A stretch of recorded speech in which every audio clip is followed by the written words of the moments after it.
juga kepada orang tua dan keluarga yang telah mendahului kita. Salawat kepada baginda Nabi besar kita Muhammad sallallahu alaihi wasallam. Bapak dan Ibu sekalian, saya di samping mewakili keluarga, saya juga ingin menyampaikan beberapa pesan-pesan sehubungan dengan jabatan saya di DPR RI di Komisi 9 yang membidangi bidang kesehatan. Sekalipun di Morowali ini saya lihat kita telah berada di zona hijau ya, namun ini kita perlu waspada karena di beberapa kota besar bahkan di Indonesia ini corona ini terus meningkat. Di Makassar itu bahkan dia zona hitam, di Jakarta itu zona merah, di beberapa kota-kota besar sampai dengan saat ini. Kita bersyukur, alhamdulillah Sulawesi Tengah ini kita berada di zona yang masih aman. Tapi jangan kita lengah karena pandemi ini masih terus baik di dunia maupun di Indonesia. Kita doakan mudah-mudahan pemerintah insya Allah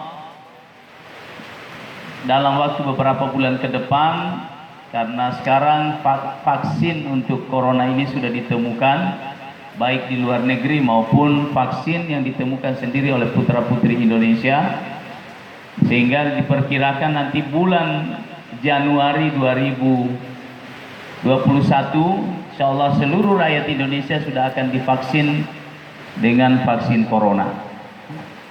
Jadi kalau sudah divaksin, sudah bebas orang, tidak perlu lagi pakai masker dan sebagainya, tidak perlu lagi cuci tangan terus menerus, hand sanitizer dan sebagainya.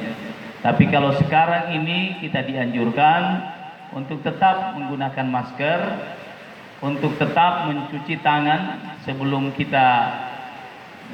setelah kita memegang apa-apa pulang dari luar dan sebagainya, wajib masih kita mencuci tangan.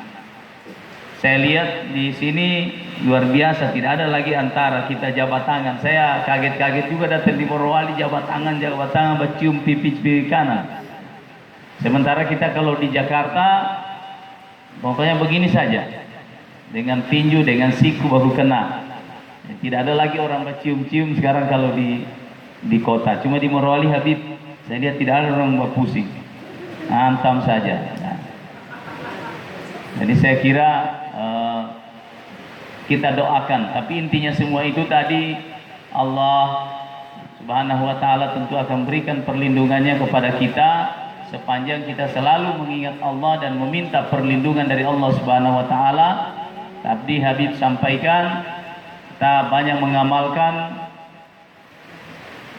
Bismillahirrahmanirrahim, la yadurru ma'asmi syai'un fil ard wala fis sama' wa huwas samiul alim. Saya juga diajarkan oleh Habib Abu Bakar Al-Attas, kalau setiap mau keluar ruang baca itu. Mudah-mudahan kalau dengan senantiasa membaca itu kita akan terhindar dari wabah ini. Nah, kemudian selanjutnya pada kesempatan yang baik ini, alhamdulillah keluarga semua kita sudah dengar berita-berita beberapa waktu lalu tanggal 22 Desember 2019 saya di tempat ini mendeklarasikan diri untuk maju sebagai calon gubernur. Sejak saat itu saya sudah keliling Sulawesi Tengah, bersosialisasi semua masuk kecamatan, desa dan sebagainya.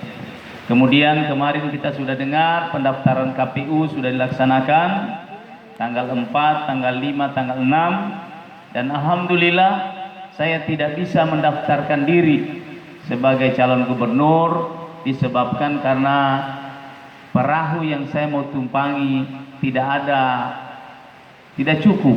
Nah, itu kira-kira saya baru dapat 7 kursi, harusnya 9 kursi. Saya bisa sampai dengan tanggal 4 kemarin saya berusaha hanya dapat 7 kursi. Oleh karena itu kepada semua saudara keluarga yang ada di Morowali ini, kemarin saya tanggal 4 berada di Palu, kemudian menerima seluruh relawan tim sukses partai di rumah yang ada di Palu. Saya sudah menjelaskan bagaimana duduk masalahnya. Sehingga hari ini saya datang di tengah-tengah keluarga melaporkan kepada semua keluarga bahwa insya Allah hari ini saya tetap menjadi anggota DPR RI. Sehingga kalau ada masalah-masalah daerah ini insya Allah terus kita berkomunikasi. Soal calon gubernur ke depan ini saya juga berharap kepada kita semua, mari kita terima ini dengan lapang hati, dengan lapang dada. Saya sering menyampaikan, jangan salahkan siapa-siapa. Kita kembalikan kepada Allah Subhanahu wa Ta'ala bahwa ini semua takdir kita. Saya disampaikan oleh ketua utama bahwa tetap tenang, kalau takdir, kata beliau, tidak kemana-mana. Oleh karena itu kita berharap semua keluarga kali ini kita tetap tenang-tenang saja, tidak usah dibesar-besarkan. Kalau mau dibilang sakit itu saya yang lebih sakit, karena perjuangan luar biasa. Di mana-mana baliho saya ada di mana-mana.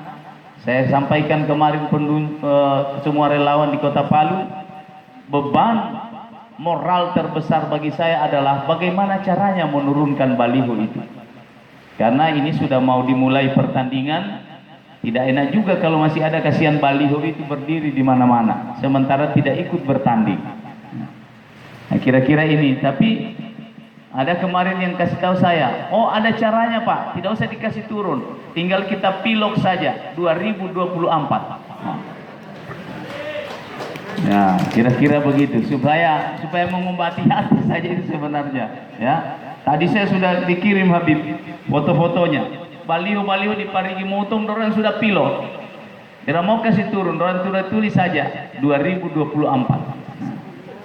Nah, itu bagian dari penyaluran rasa kecewa dan sebagainya. Jadi penyalurannya itu yang bagus-bagus, jangan penyaluran golput.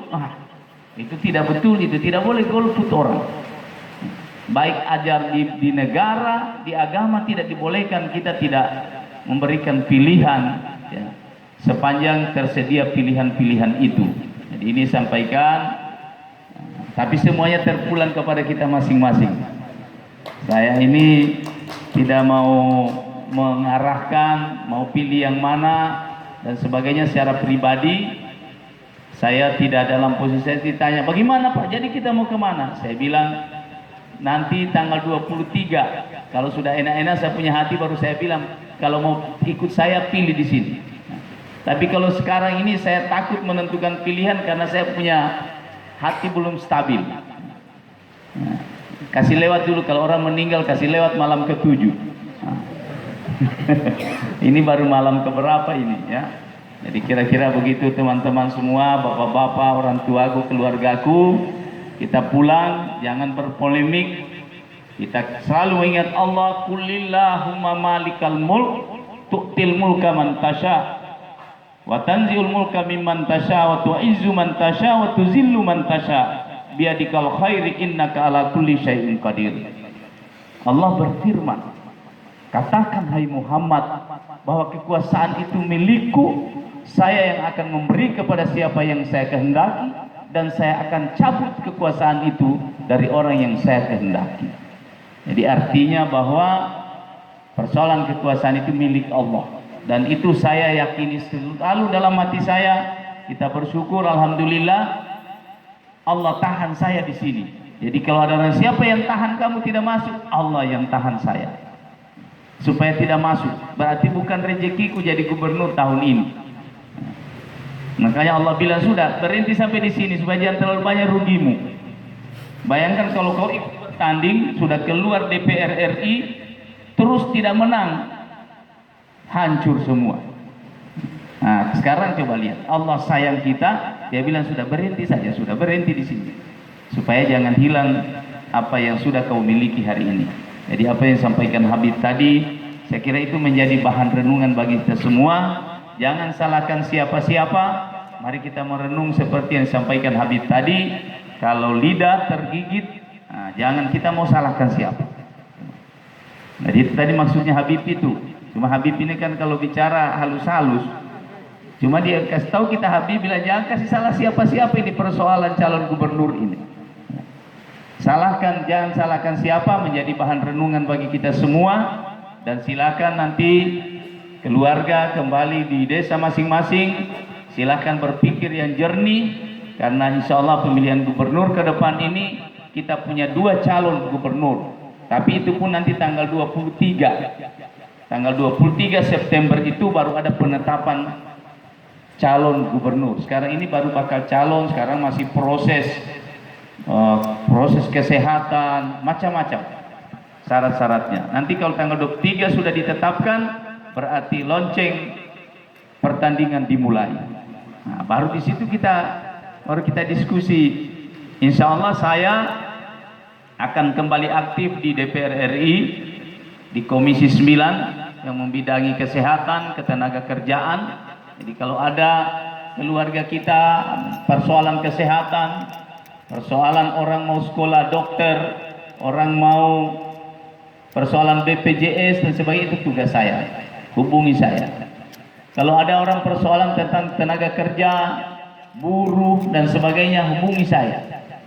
Kalau ada yang persoalan, misalnya ada keluarga kita di luar negeri, tenaga kerja Indonesia yang misalnya susah di sana, itu hubungi saya, itu tugas saya. Kalau ada misalnya bapak-bapak mau KB, hubungi saya. Karena BKKBN itu tugas saya. Kalau ibu-ibu jangan hubungi saya, Bu. Hubungi bidan langsung. Tapi kalau bapak-bapak mau KB, nanti hubungi saya. Nanti saya kasih 7 caranya orang ber-KB sekarang laki-laki. Kemudian berhubungan dengan BPJS tenaga kerjaan, BPJS kesehatan, itu tugas-tugas kami di Komisi 9. Ya saya kira itu bapak-bapak ibu sekalian. Kemarin di Palu banyak yang bilang, oh ini kok Pak Anwar dia senang-senang saja, tidak jadi calon kok senang-senang, padahal kita ini yang susah pendukungnya. Saya bilang, saya ini di mulut saya ini senang, tapi siapa yang tahu dalam hati saya? Tapi kan tidak mungkin kita mau dipikir di jalan ke sana kemari menangis terus. Ya. Sudahlah, simpan kesedihan itu di dalam hati kita. Seperti ajaran Habib tadi sampaikan, mari kita terus menyebar senyum kepada semua orang. Sekalipun orang itu tidak suka sama kita. Sekalipun orang itu zalim kepada kita. Tapi kita selalu berbuat baik. Karena manusia tidak bisa memberi mudarat kepada manusia, tapi yang memberi mudarat itu adalah Allah Subhanahu wa Ta'ala. Nah, itu pesan saya kepada semua keluarga. Insya Allah sehari 2 ini saya sudah kembali ke Jakarta. Selama ini selama 5 bulan ini saya hampir tugas saya di DPR itu lebih minim, karena saya lebih banyak bersosialisasi di masyarakat. Insya Allah ke depan akan lebih banyak saya turun di lapangan masyarakat untuk menjaring aspirasi masyarakat. Baik itu yang berkaitan kemarin saya dengar di sini demo buruh, saya lihat. Nah, sekarang insya Allah kita semua bisa turun tangan membantu pemerintah daerah untuk menyelesaikan persoalan-persoalan yang ada di daerah kita. Saya kira itu penyampaian dari saya. Mudah-mudahan dengan kehadiran saya malam ini akan memberi suasana sejuk kepada kita semua masyarakat yang ada di daerah ini. Kami kemarin diundang di Banggai. Saya bilang minggu depan saya akan jalan semua kabupaten untuk menemui semua pendukung kita supaya mereka tetap tegar, tenang, menerima kenyataan ini dengan seikhlas-ikhlasnya. Ya. Jangan sampai terjadi hal-hal yang tidak inginkan. Terutama tadi ada yang mengajak orang hati-hati, karena kalau kita golput itu tidak ada sanksinya. Yang ada sanksinya itu kalau kita mengajak orang golput. Jadi hati-hati itu di medsos. Kalau kita bilang ayo golput, nah itu sudah kena kita undang-undang IT. Jadi golputnya tidak masalah, undang-undang IT-nya itu yang bermasalah.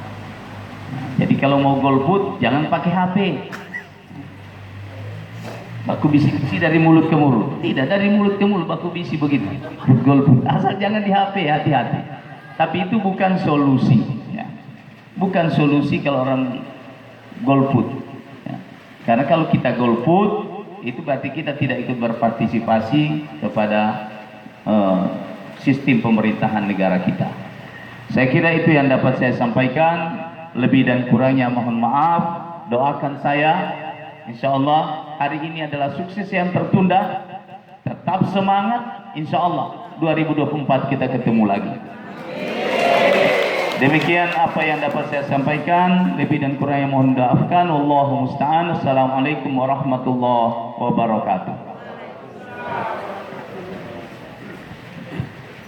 Jemaah tahlilan yang dirahmati Allah Subhanahu wa taala, sepatah kata dari Bapak Haji Anwar Hafid tadi menyudahi acara kita pada malam hari ini.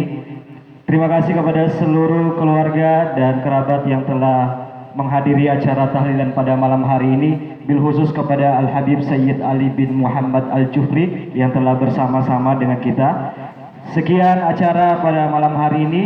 Wallahul musta'an. Wassalamualaikum warahmatullahi wabarakatuh.